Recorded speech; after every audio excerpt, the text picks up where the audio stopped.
Broadcasting. Hello, good evening, and welcome to the Friday edition of your favorite sports program, The Stadium on this dial. It's the 13th day of the month of July, actually. I'm saying 20 something. Why am I in a hurry? Yeah, it's the 13th day of the month of July 2018. I know Dominic. Of course, how's your week been? It's been a very busy week in the world of sports. It's been a very, very busy month as well. And of course, it's been a very, very busy day today. But of course, apart from sports and outside sports, it's been a very busy working week for so many people. How did the week go for you? Was it successful? Would you say it was a success? Or you're still looking up for some things you thought you could achieve this week, but it didn't come to pass? Of course, we still have 2 days, Saturday and Sunday, before the week wraps up. Yes, it's still active, apart from the active working days for some people here on the Stadium on Human Rights Radio. Of course, we bring you the best in content in broadcasting. So we're here for you every single day. Welcome to the program. My name is Ted. Of course, we have a lot to talk about today on the program. Yesterday, we did promise I will give you enough airtime today to talk about some of the games that have gone on in the World Cup. There's been a break, but of course, the World Cup resumes tomorrow as it heads to the very, very final last 2 games involving 4 teams. Of course, from the beginning, who could have thought these 4 teams would make it to the final? All the bookmakers and the pundits, most of them actually got it quite wrong, expecting some of these teams to be where they are in the course of the competition, or at this stage in the competition presently. Most people thought it would have been some of the big guns, the big boys, the famous and the top ranked that FIFA has on the ranking. They're all home now chilling. Most of the players are back with their clubs in the preseason. Some are taking some break before they get back to their clubs for the preseason and then prepare for the season that resumes in a couple of weeks. Of course, precisely in August, from August 10th thereabout, some leagues like the EPL should be back fully. Many other leagues will kick off in that period. Of course, signings are going on in many clubs around. But of course, let's talk about a lot of other sports and come back to that. Wimbledon is on right now. Is a big game between our own favorite South African Kevin Anderson and John Isner, the USA hard-hitting, two hard-hitting tall guys grinding it out at each other. Nobody wants to drop a set. The game has gone down to the wire. Each of them taking 2 sets, and the last set is now about 11-12 thereabout, 11-10. Isner and Anderson, nobody agreeing to drop a set. We don't know how long it will be. Of course, Isner is known to have played the longest game at tennis, 11 hours 5 minutes against Mahut. That was sometime in I've forgotten the exact year. That was also Wimbledon. And of course, he's not a stranger to long games, and today he's been so far 5 hours and about 16 minutes now, almost 20 minutes rather, that they have been playing since afternoon, since 1 o'clock. Nobody wants to let go for the other, and that's the beauty of tennis. A winner must emerge, and if the 2 players get too tired to continue, the organizers will call it off, and the game resumes tomorrow. That's the beauty of tennis. Of course, Rafa Nadal and Novak Djokovic will be up against each other again this evening, trying to see who gets to the final. They have met several times with results going either way. Of course, on the hard court, Novak is most times a lot better than Rafa. On clay, Rafa is always better than Novak. So we do have a lot of that, a lot of tennis this evening. But tomorrow, it will be England against Belgium once more. Yes, the same Belgians they played reluctantly not to win a game over in the last group game in order to avoid meeting Brazil on their way to the final. They're going to meet them again. Belgium defeated England in that game 1-0 from a goal from Januzaj that Courtois ended up talking about Pickford's inability to have judged the ball and gone with the correct hand to pick up that ball, and there'll be a war of woes between these 2 goalkeepers. We're going to see them again in the post tomorrow. We'll see what happens. Will England play tomorrow to win the 3rd place? What's the need for the 3rd place match actually at the World Cup? For games like tennis, of course, the winner is always a winner and a runner-up, no 3rd place. If you lose out to qualify for the finals, there's nothing for you. But we'll see what happens tomorrow, who takes it more serious. The golden generation that Belgium has produced in sports has a chance to at least go home with a medal. Of course, the 3 Lions, they were shut down by Croatia. 2 Croatians shut down 3 Lions. We don't know what happens tomorrow. Gareth Southgate's words, maybe they'll play for glory, they'll play for a trophy to come home with something. And of course, maybe the countrymen and the fans at home will appreciate them for what they did during the tournament. They say they are being prepared for Qatar 2022. And of course, Qatar 2022, we are going to talk about that in the course of the program. Infantino is talking. Is he threatening Nigeria or he's advising us on the right thing to do? I don't know. FIFA government, politics, sometimes corruption. There's a lot to talk about it. But here on the Stadium on Human Rights Radio, we're going to discuss that in the course of this program. So do stay with us. I'll be right back after this short break as the stadium continues.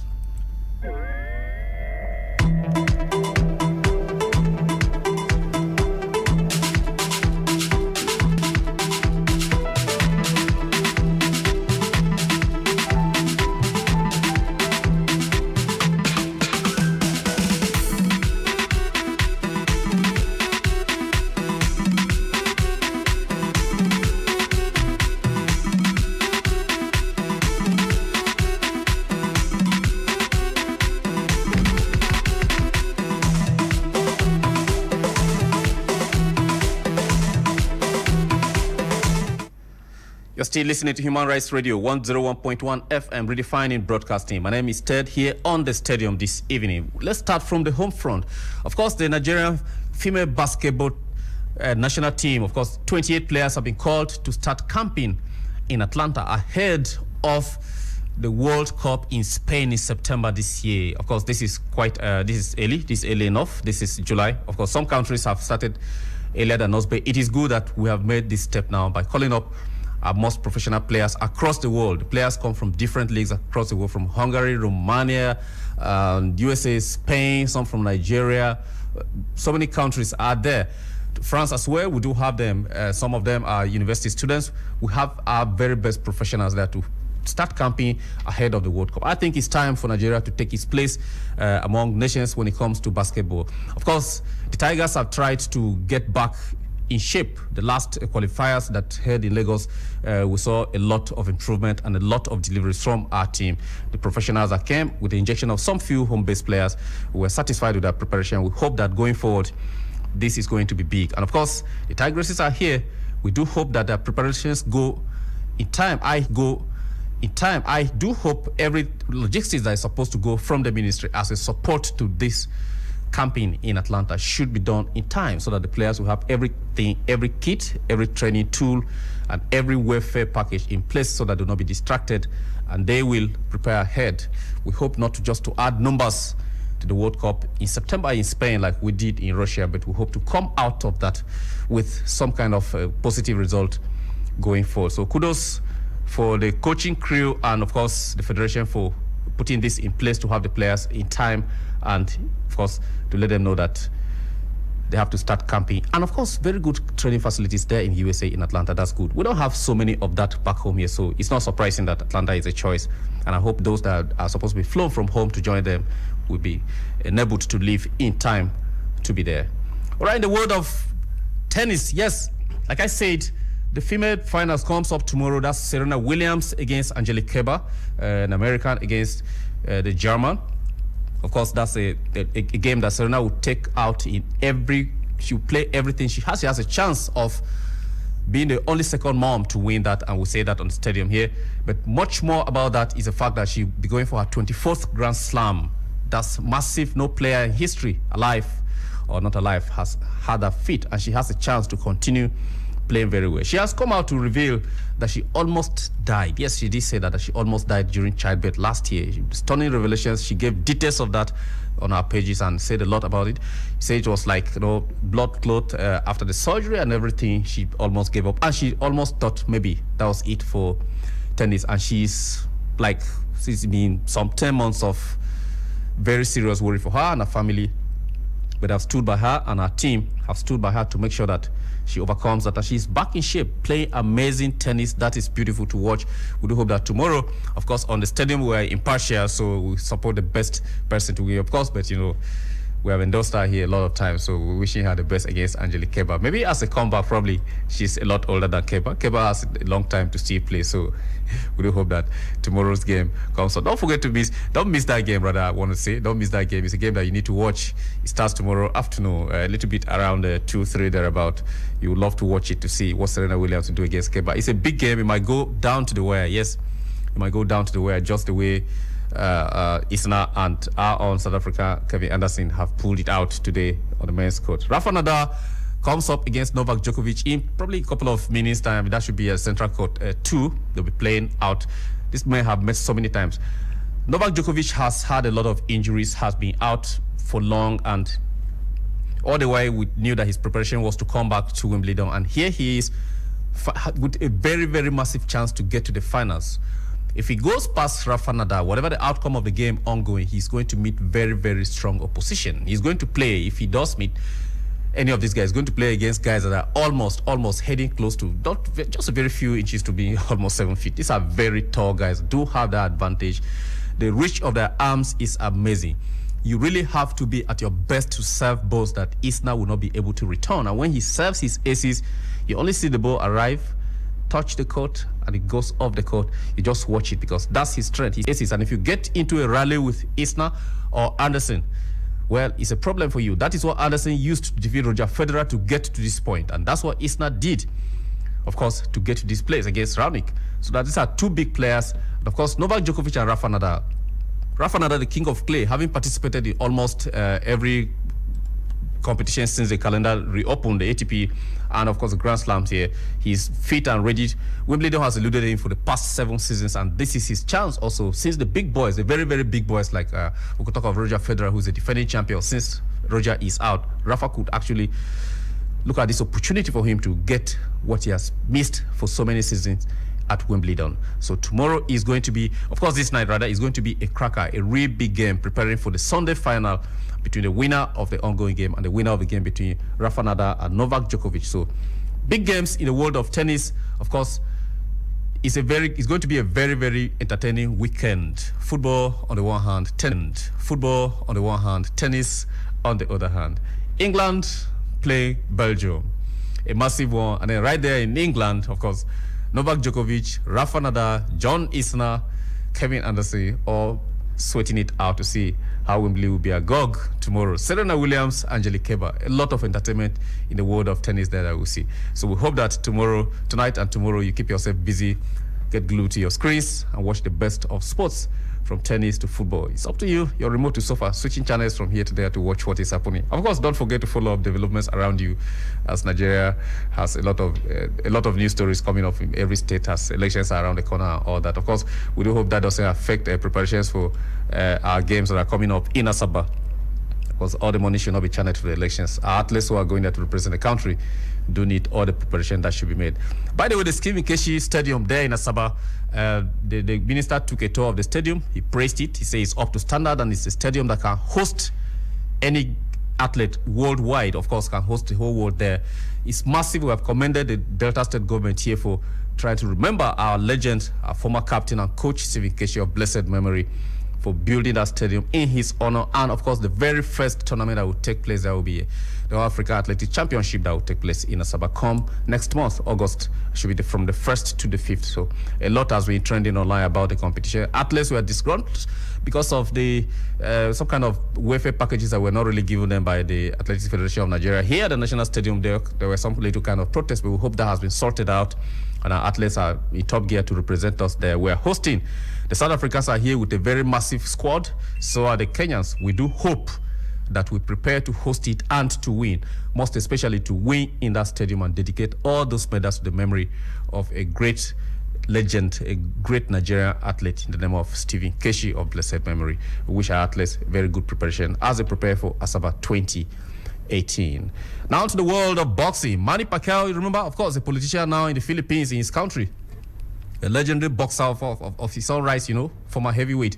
It's back to the ring, and that fight comes up tomorrow. That fight takes place tomorrow.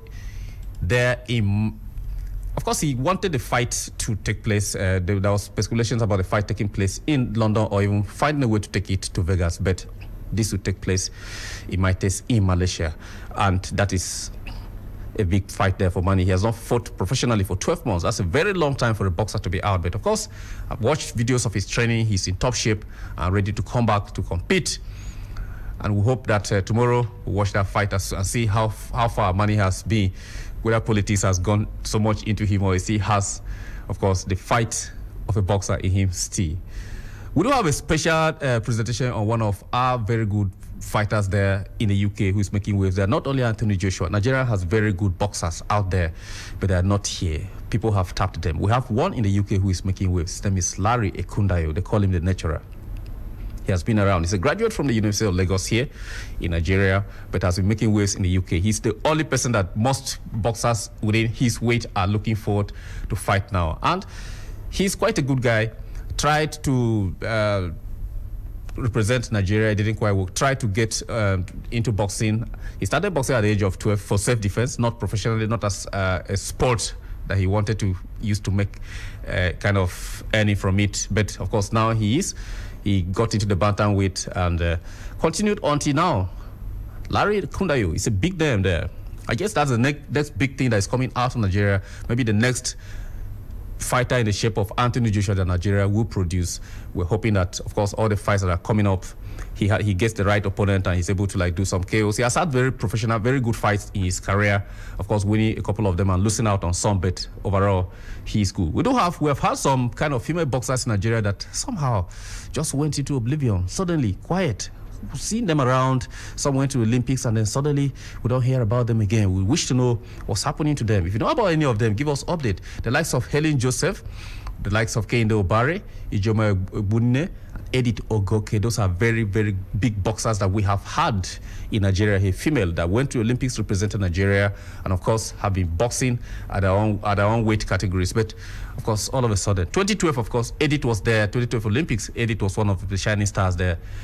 We do hope that the federations are able to look out for this at least, not just a once-in-a-lifetime thing. They show up at Olympics and then disappear, and then all of a sudden, we don't know where they are again.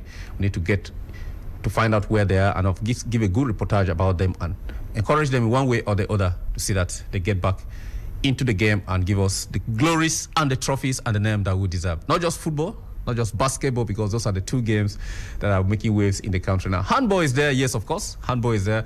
You know what the mega veterans have been doing to make sure that the game of handball is repositioned where it belongs. And of course, with the new leadership now, I think things are taking shape. And of course, we hope that the ministry and the federation will make sure that all these other sports are given priority and giving attention, because there are budgets for all these sports. That is a fact. This is the Stadium on Human Rights Radio, 101.1 FM, redefining broadcasting. All right, you can join me on the program. Let's talk about tomorrow's game. What are your expectations? The Three Lions of England and Belgium play tomorrow in the third place match there in Russia. Is it a game that is very necessary? Can somebody opt out of it? No way. Of course, the third place winner goes home with a lot of money. Yes. Not that much as the silver and the gold, but of course, at least up to $11 million. Yes, that is how much they could earn. It's not just about the money, but the fame and the glory that at least you went there, you went home with something. At least there's a trophy for the last three, and your ranking will improve. At least you meet up some other teams, they will be afraid of you because you were the third at the last competition. Qatar 2022 is around the corner. Of course, the third place, we also have that ginger to put a team together to say, you know what, some of you who are getting aged, let's keep you aside and keep a fresh team to prepare them for Qatar 2022, because the World Cup is around the corner. As this one is ending, preparations for the next one is starting. The Qatari government is busy building stadia. That's a desert that trying to make sure that everything is in place for the World Cup. The only problem is that that's the only World Cup, maybe the first in the Middle East, very first in the Middle East. And that's the only one that might not be played in June, July, because of the peak of heat during that period. It gets hot as 35 to 45 degrees Celsius in Qatar around this period, just like right now. So the World Cup in 2022 might be played in November to December. Join me on the program. 081-8999-1011 is the number to call, and you are live onto the stadium here on Human Rights Radio, 101.1 FM. Of course, you can also download our apps and listen to us in any part of the world, wherever you are. Go to the App Store, download Human Rights Radio app, and of course, use your device. Just tune in. You listen to us. You don't have to say you missed because you went to Wimbledon to watch. We also stream live on YouTube, on Facebook, on Instagram, on Twitter, on Periscope, and on Twitch. Human Rights Radio. You find us there. You can chat with us and discuss with us and give us your feel on any sport in the world. I have the first caller here on the line this evening. Hello, good evening. Hello, good evening to you. Yes, welcome to the stadium. What is your name and where are you calling from? Thank you. My name is Emeka. I'm calling from Malaba. Okay, Emeka from Malaba. Welcome to the program. Yeah. The World Cup is coming to an end. Yes. I would like to see Belgium go home with something. With something, okay. So you are, Emeka, you are tactically say England will come home with. England should go. They are the worst enemy of this country. Oh my God. I would never want to see Nigeria support them. Sorry about that. But Okay. that is true. Okay. I want the finals on Sunday. What do you think about it? Sorry? What about the finals on Sunday? The finals, the main game on Sunday. Croatia and France. I think Croatia will likely win Okay. because of the strikers they have. I don't trust Giroud in the front. Once in a lifetime scorer. Honestly. Okay. All right. On the issue of Qatar 2020, right? 22, yes, 2022. 2022, Yes. right? And the game will be played during November to period, December, right? yes, because that means all the other leagues across the world will have to take a break within that period so that the World Cup. That is really what I wanted to ask. Yes. Will the Premiership and other leagues go on break during that time? Obviously, they might have to. I think FIFA will have to work with the FAs of all these leagues to see how they will take a break, and then the league will probably, it won't end. The season will not end at that period, but it will be a break, probably a 1 month break or 2 months break, so that the World Cup can be executed and that the leagues will means return. it's going to conflict the next season. Yes, exactly. So they have to work towards a fixture starting from probably next season. They have to probably experiment it to see how it will be, so that they will not be caught off guard. All right. Yeah. Thank you. All right, We'll live to see that 2022. Yes, so we'll go there and come back with something just like you're wishing Belgium. All right. God bless you. Take care. Thank you so much, Emeka, for calling the stadium. 081-8999-1011 is the number to call, and you're live onto the stadium. That's our caller there, Emeka, of course. Like so many other Nigerians are saying, he doesn't wish England should take something home. He wants it to be Belgium and Croatia. Hello, good evening. Good evening. Do try to call us back, and you're live onto the stadium. 081-8999-1011 is the number to call, and you're live onto the stadium on Human Rights Radio. Hello, good evening. Hello. Good evening. Well, the network is acting up. Still try to call us. As long as you call, I'm here to pick your call, so you have your voice. Hello, good evening. Hello, good evening. Yes, this is a stadium on Human Rights Radio. What's your name? Yeah, sir? this is Derek calling from Maraba. Okay, all the way from Maraba. How is Maraba this evening? Maraba is good to go. All right. Please tell us more about Chelsea transfer. That is why I'm on radio. Okay, yeah, Chelsea so far, I will tell you that what we have now is the biggest news about Conte leaving, and then, of course, Sarri coming in. That is one of the biggest things. And, most of the players have been on hold with their transfer requests or the clubs, because the club needs to sort out its management problem, first of all. So there is an issue now on ground. Conte is asking for £9 million payoff. Okay. So by the time Chelsea is able to pay him that, I don't know how long that also will be. I don't know whether that is a clause in his contract, but that's what he's asking the club to pay him. But I don't think that will affect the fact that Sarri is going to be unveiled probably in the coming days as Chelsea manager, and then he will start his signings just like Emery is doing at Arsenal. The coach comes in and decides which players he wants to use for the next season. Yes. All right. So we're hoping for that. All right. Thank you so much for calling. Have a good night ahead. A good night to you too, sir. Thank you for calling. 081-8999-1011 is the number to call, and you are live onto the stadium here on Human Rights Radio 101.1 FM. Of course, that call takes me straight to what I was trying to talk about. There have been some issues. PSG have moved Neymar's personal physio to France as their own physio in the club. It's not because of Neymar alone, but because of how speedy he was able to help Neymar recover when he broke his metatarsal. Now, the physiotherapist, his name is Bruno Mazziotti. Neymar was supposed to recover fully in August, but he was able to speed that recovery process with a team of doctors for Neymar to be able to go to the World Cup. And based on what we watched, it's not as if he was limping at the World Cup. It's just that his team didn't come to the party. That's why the Brazilians were knocked out of the competition. Neymar himself played the best he could. He was able to score a World Cup goal.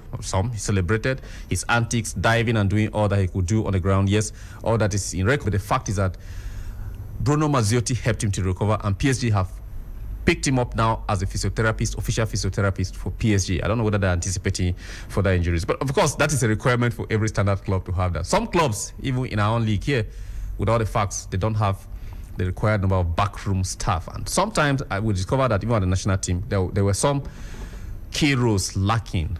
I guess with the management trying to sort out his own problem, the NFF trying to sort out his problem now, whether the old president continues or the president declared by the Court of Law of Competent Jurisdiction in Nigeria assumes office as he has or goes on, most of these things will be sorted out so that we have everybody that is needed in the backroom staff. Every single person there is very important, from the dry cleaner to the cook to the physio, the goalkeeper trainers to the kit manager. Everybody is needed to be there. So we need to have that in place as we prepare for the Nations Cup in Cameroon 2019, and of course from there prepare for the World Cup Qatar 2022. It shouldn't be that we're qualifying like through the back door like Argentina did, and it still went out the last minute. Human Rights Radio 101.1 FM, redefining broadcasting. All right, so we have this issue of the whole issue of doping in Russia that Russians have proven, even though they were knocked out by Croatia, that they didn't dope as alleged by some people. But one other fallout from that story. Let me pick this call. I'll come back to the story I'm trying to give you. Hello, good evening. Good evening. Hello. Can you hear me? Hello.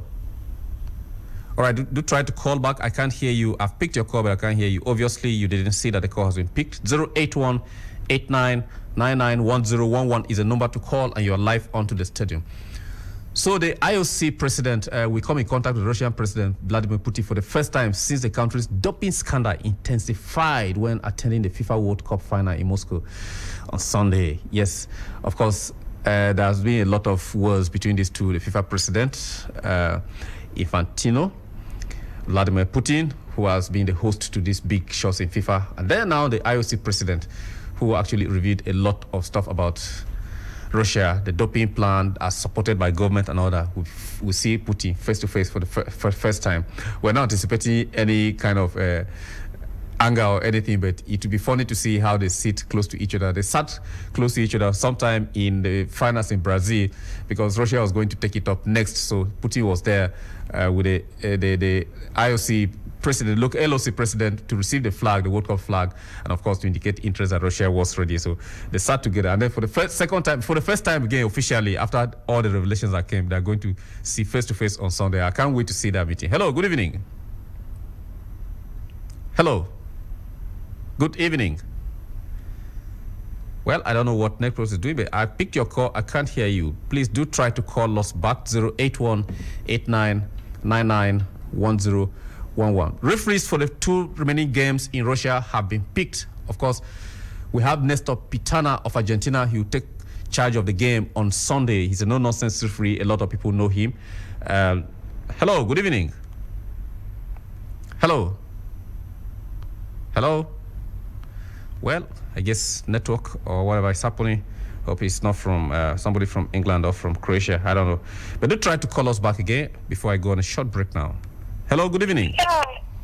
Good evening. Good evening. Hello.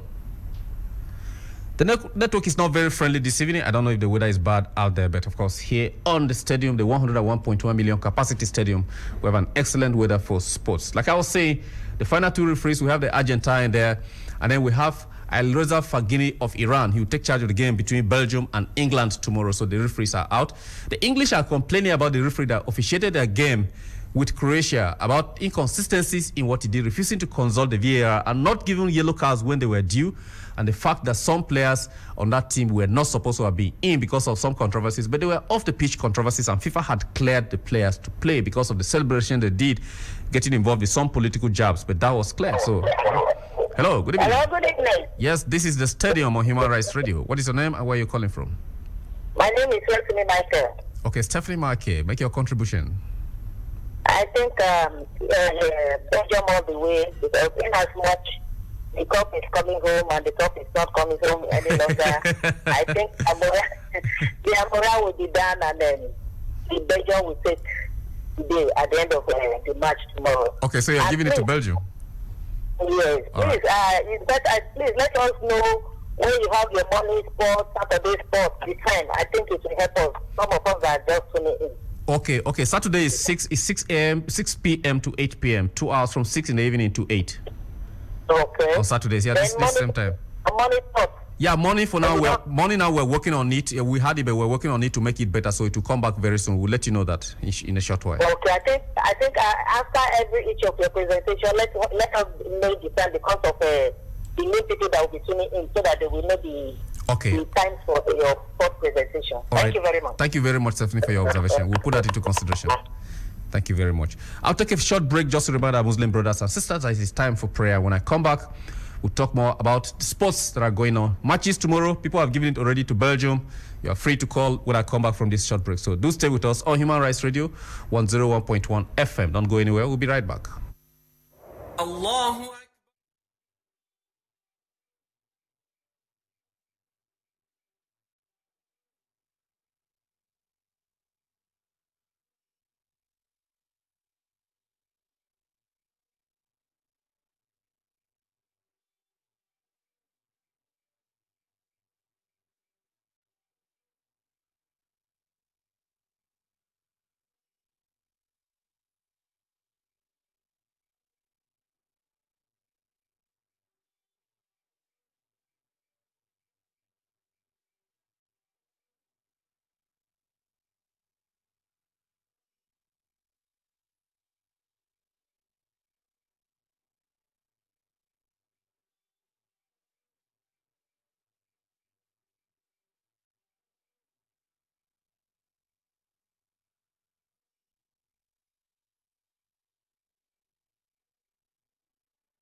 Allah.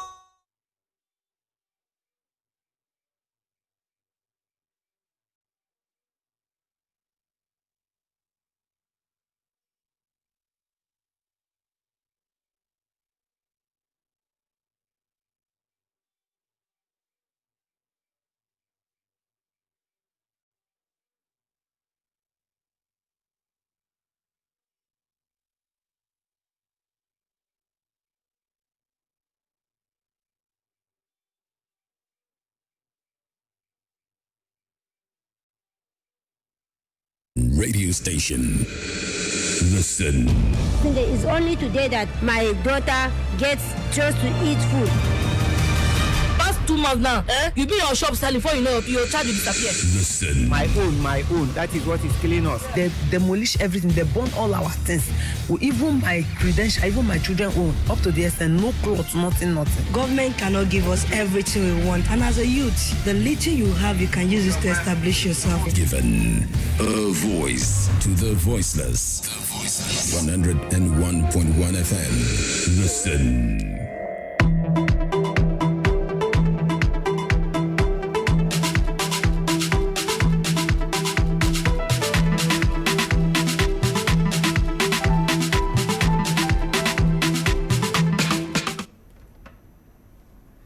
You're still listening to the Stadium on Human Rights Radio, 101.1 FM, redefining broadcasting. My name is Ted. We're talking sports.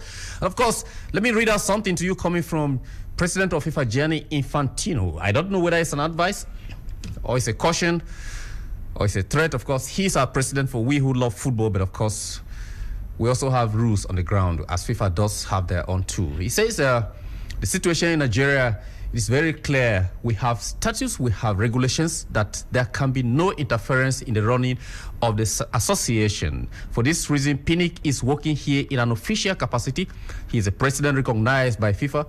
He is a president elected by the members of the Nigerian Football Association, and that is the end of the story. If any external body thinks they can change the situation, then of course Nigeria will risk being banned, as it has happened with other countries, because we have processes that need to be respected. The day after I became FIFA president, and suddenly there's a presumption of guilt.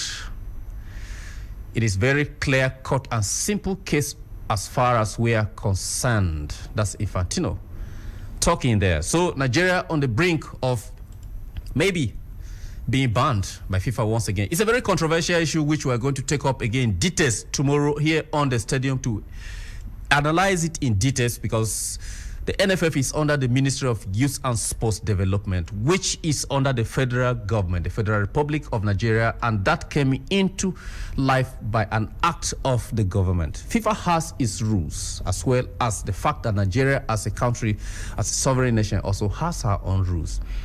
There has to be a dichotomy between what is interference and what is supposed to be legally followed. If the court is wrong, let it be known that the court is wrong. If FIFA is also interfering in domestic affairs, let it be known that both the court and FIFA have where their rights stop. Where your right ends, someone else's rights begin there. So we have to find a meeting point. We can't be going back and forth and threats of bans and bans. But I like what elder statesman Coach Onigbinde said, that he doesn't care if Nigeria is banned for 2 or 3 years, as long as we take that period of absence from any international engagement and fix our house once and for all, let it be done. And I told that line completely. If that has to be done, let it be done. I am personally, as a sports presenter and a diehard person that loves sports, especially football and other sports, I think I'm tired of this back and forth. It's not helping our sports, and it's time we call a spade a spade. Let somebody surrender for the sake of the unity of this country through sports. But the stadium returns again tomorrow evening from 6 p.m. till you are tired of hearing our voices. We'll tell you when. 6 p.m. tomorrow, the stadium will be here with the whole crew in the house. We'll look at this issue that I just said now and every other issue that relates to sports. Of course, by that time, we will know whether England has gone home finally with a trophy or without a trophy. We don't know yet. And of course, we will know if Serena Williams has won Wimbledon or Angelique Kerber has won. Of course, John Isner and Kevin Anderson, they are refusing to budge. Nobody wants his serves to be broken. So it's 2-2 major sets. And of course, the last game, the fifth game now, is up almost 18 apiece. They are still fighting it out there. This is almost out there. This is almost 6 hours and some minutes of play on the court. The players are looking tired. If they can't finish it, that game continues tomorrow. So until tomorrow, when the stadium returns your way again, stay safe, stay out of trouble, and be your neighbor's keeper. Watch out for the stadium tomorrow, both online and on terrestrial radio. A lot will come your way. Say hi to your neighbor and keep tuned to Human Rights Radio 101.1 FM, because we have excellent programming. A lot of good programs are coming your way for this Friday to relax your nerves after a long week of work. So stay with us. We're back tomorrow with the rest of our programs on sports. But other programs are lined up for this evening, so keep your dial locked here on Human Rights Radio. My name is Ted, and I'm out.